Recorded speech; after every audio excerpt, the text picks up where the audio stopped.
So hello everyone, welcome to my channel. तो आज की वीडियो में हम इस क्वेश्चन के बारे में बात करने वाले हैं। यहाँ पर देखिए क्या पूछा गया है, a plus 2ab plus B equal to 17। तो मैं पूछा है a और b की वैल्यू क्या होगी, और यहाँ पर क्या लिखा है, a और b पॉजिटिव इंटीजर है, मतलब a और b की वैल्यू पॉजिटिव इंटीजर आएगी, मतलब 1 आ सकती है, 2 आ सकती है, 3 आ सकती है, ठीक है। 0 नहीं आ सकती और माइनस में कोई भी नंबर नहीं आ सकता, ठीक है। पॉजिटिव इंटीजर ही होगी ए और बी की वैल्यू, ठीक है। ये इसमें कहा गया है। तो हम बिना कोई टाइम वेस्ट करे क्वेश्चन शुरू करते हैं। इससे पहले मैंने बहुत सारे क्वेश्चन सोल्व कराए, उन सबका लिंक भी मैंने दे दिया, आप चाहे तो उसे भी देख सकते हैं, ठीक है। तो यहाँ पर क्वेश्चन क्या है, a plus 2ab plus B equal to 17, ठीक है। तो सबसे पहले इसको मैं एज इट इज यहाँ पर लिखता हूँ, a plus 2ab plus B equal to 17। अब हम यहाँ पर क्या करेंगे, इस पूरी इक्वेशन को 2 से मल्टीप्लाई करेंगे, ठीक है। इस पूरी इक्वेशन को यहाँ भी और यहाँ भी, तो क्या होगा, ये 2a plus 4ab plus 2b equal to 17 into 2 34, ठीक है। अब हम क्या करेंगे, दोनों तरफ 1 ऐड करेंगे, मतलब यहाँ पर भी 1 ऐड करेंगे और यहाँ पर भी। ऐसा क्यों करेंगे वो भी आपको आगे पता चल जाएगा कि हमने यहाँ पर दोनों जगह 1 ऐड क्यों किया है, ठीक है। मेन तो हम 1 यहीं पर ऐड करना चाहते हैं, पर अगर यहाँ पर किया तो यहाँ पर भी करना पड़ेगा ताकि इक्वेशन बैलेंस में रहे। सिर्फ यहाँ पर किया और यहाँ पर हमने 1 ऐड नहीं किया तो इक्वेशन अनबैलेंस हो जाएगी, ठीक है। इसलिए दोनों तरफ करना जरूरी है। तो क्या होगा, ये 2a plus 4ab plus 2b plus 1 equal to 34 plus 1 35, ठीक है। ये 35 हो जाएगा। अब हम क्या करेंगे, देखिए इन दोनों में से क्या कॉमन निकल सकता है, कॉमन निकालेंगे।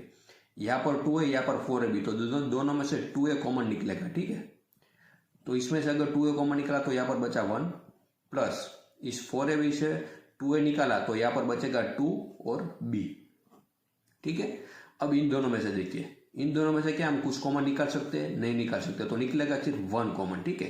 तो यहाँ पर क्या बचा 2b और यहाँ पर बचा सिर्फ 1 इक्वल टू 35। अब देखिए दोनों काउस सेम है, यहाँ पर भी 2b प्लस 1 है और यहाँ पर भी, तो इसको कॉमन निकालेंगे तो क्या होगा 2b प्लस 1 इंटू यहाँ पर क्या बचा 2b प्लस 1 निकाला तो 2a, यहाँ पर बचा 1 इक्वल टू 35।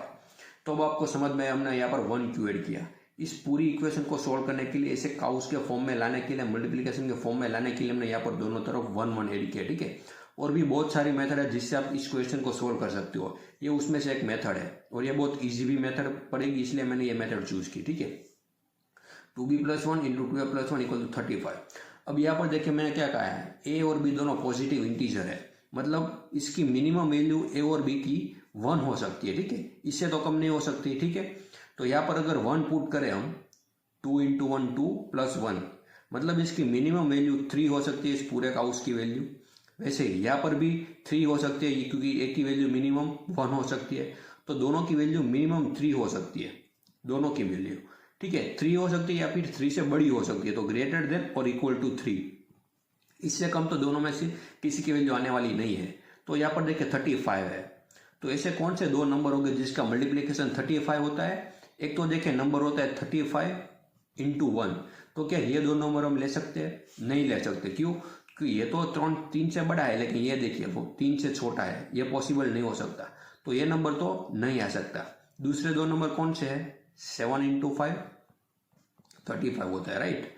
इसकी 7 वैल्यू और इसकी 5, और उल्टा भी कर सकते हैं, 5 इंटू 7 भी लिख सकते हैं, राइट, क्योंकि 2b प्लस 1 की वैल्यू 7 भी आ सकती है और 5 भी आ सकती है, इसकी भी, और दोनों 3 से बड़ी है, तो ये वैल्यू हम ले सकते हैं, ठीक है। मतलब क्या, यहाँ पर देखिए 2b प्लस 1 इक्वल टू, सबसे पहले हम 7 लिखे और 2a प्लस 1 इक्वल टू लिखेंगे 5। तो अब देखेंगे कि a और b की वैल्यू क्या आती है, ठीक है। तो देखिए 2b प्लस 1 इक्वल टू 7, तो 1 यहाँ पर जाएगा तो 2b इक्वल टू आएगा 6, तो b की वैल्यू आई 3। वैसे यहाँ पर देखिए 2a इक्वल टू 1 यहाँ पर जाएगा तो 4 हो जाएगा, तो a की वैल्यू आएगी यहाँ पर 2। वैसे ही अगर 2b प्लस 1 इक्वल टू, मैंने यहाँ पर 7 लिया इस पहले केस में, तो इस पहले केस में a और b की वैल्यू क्या आई, a और b इक्वल टू a की वैल्यू 2 और b की वैल्यू 3। अब इस केस, ये केस लेते हैं, मतलब 2b प्लस 1 इक्वल टू 5, तो 2b इक्वल टू आएगा 4, तो b की वैल्यू आई 2। वैसे यहाँ पर देखिए 2a प्लस 1 इक्वल टू, मैं अब यहाँ पर 7 लूंगा, तो 2a इक्वल टू आएगा 6, तो a की वैल्यू आई 3, राइट 3। तो इस केस में क्या होगी a और b की वैल्यू, a की वैल्यू 3 और b की 2, ठीक है।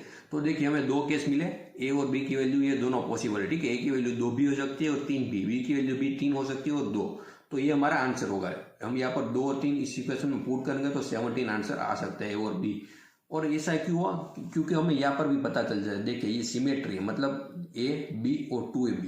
फॉर एग्जाम्पल अगर यहाँ पर मैं बी लिखता और यहाँ पर ए, फिर भी यहाँ इस इक्वेशन में कोई भी डिफरेंस क्रिएट नहीं होता, ठीक है।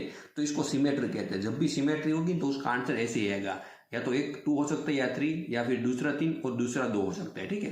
तो ये हमारा फाइनल आंसर होगा 2 3 या फिर 3 2। और इस तरीके से हम ऐसे कोई भी क्वेश्चन को सोल्व कर सकते हैं। सिर्फ यहाँ पर आपको याद क्या रखना है, यहाँ पर सबसे पहले हमने 2 से मल्टीप्लाई किया, फिर यहाँ पर दोनों तरफ 1 1 ऐड किया इस इक्वेशन को इस फॉर्म में लाने के लिए, फिर नॉर्मल हमने सिर्फ मल्टीप्लीकेशन किया, ठीक है, और कुछ भी नहीं है क्वेश्चन में।